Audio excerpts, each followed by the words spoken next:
Assalamualaikum warahmatullahi wabarakatuh. Perkenalkan, nama saya Katrina Abdullah Mariana dengan NIM 2023 dari kelompok 6. Di sini saya akan menjelaskan tentang chapter 5 yang berjudul klasifikasi tanah. Classification of soil atau klasifikasi tanah berdasarkan sistem AASHTO dan sistem USGS. Pengertian dari klasifikasi tanah adalah proses pengelompokan tanah berdasarkan karakteristik dan perilaku rekayasa tertentu.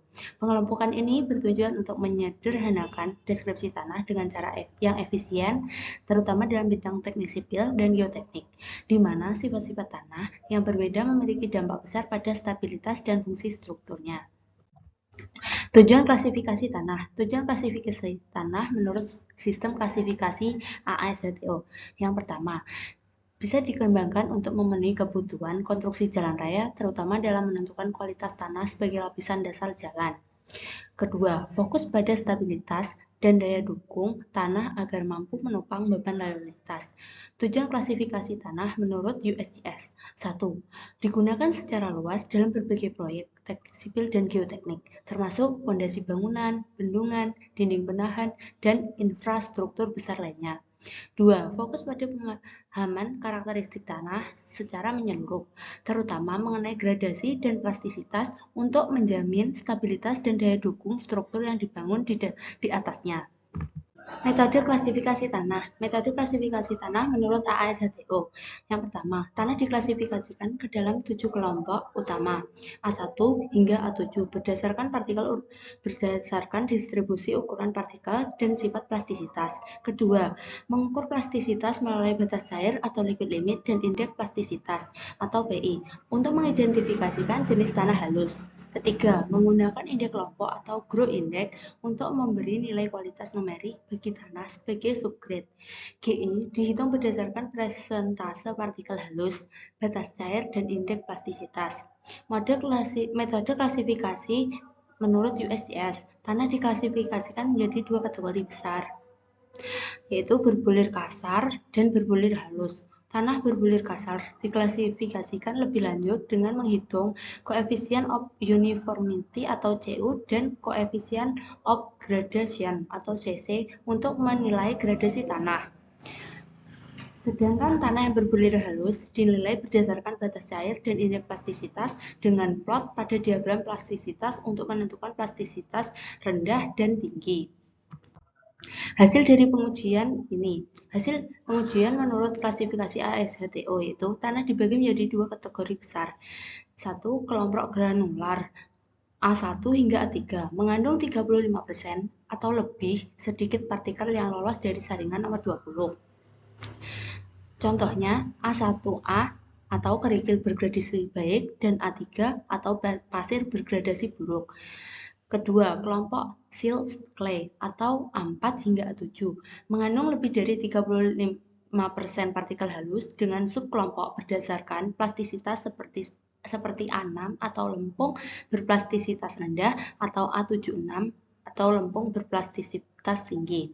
Hasil pengujian menurut sistem klasifikasi USGS. 1. Tanah berbulir kasar seperti kerikil dan pasir diberi simbol berdasarkan gradasi. GW atau gravel well graded, GP untuk gravel poor grade, SW atau sand wet grade, dan SP untuk sand poorly grade. 2. Tanah berbulir halus atau lano dan lempung diberi simbol berdasarkan plastisitas. ML low plastic seal, MH high plastic seal, CL low plastic clay, dan CH high plastic clay. Manfaat teoritis menurut klasifikasi AASHTO dapat menyediakan dasar ilmiah untuk memahami sifat fisik dan perilaku plastisitas tanah sebagai material subgrade. 2. Mendukung penelitian tentang cara peningkatan kualitas tanah subgrade dan stabilitas jalan melalui perbaikan tanah berdasarkan karakteristik yang diberikan oleh klasifikasi. Manfaat teoritis berdasarkan USGS. 1. Memberi dasar teoritis yang mendalam untuk memahami karakteristik tanah dan dampaknya pada stabilitas struktur yang dibangun di atasnya. 2. Memberikan klasifikasi tanah yang lebih rinci, memungkinkan penelitian dalam memahami dan meningkatkan teknik stabilitas tanah pada proyek besar, dan dari bendungan hingga dinding penahan. Manfaat praktis menurut klasifikasi ASHTO. 1. Memudahkan pekerja jalan dan insinyur di lapangan dalam memilih dan menilai kualitas tanah yang digunakan sebagai dasar jalan. 2. Mengurangi kemungkinan kegagalan jalan dengan menggunakan klasifikasi tanah yang sesuai dengan beban lalu lintas dan kondisi lingkungannya.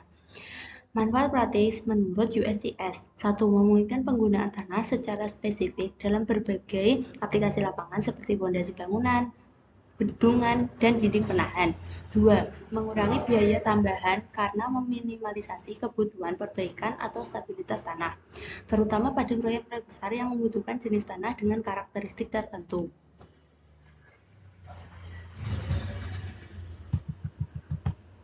Menentukan karakteristik dan perilaku tanah yang tepat dalam mendukung berbagai struktur dan infrastruktur. Dua sistem utama yang digunakan yaitu sistem klasifikasi tanah ASHTO dan sistem klasifikasi tanah USGS. Masing-masing memiliki keunggulan tersendiri. ASHTO lebih sederhana dan fokus pada kebutuhan konstruksi jalan, sementara USGS menawarkan detail yang lebih mendalam untuk aplikasi teknik sipil yang lebih luas. Dengan menggunakan kedua sistem ini, insinyur dapat memilih dan memodifikasi tanah sesuai dengan kebutuhan proyek, memastikan stabil, keamanan, dan efisiensi dalam konstruksi. Sekian penjelasan dari saya ucapkan terima kasih.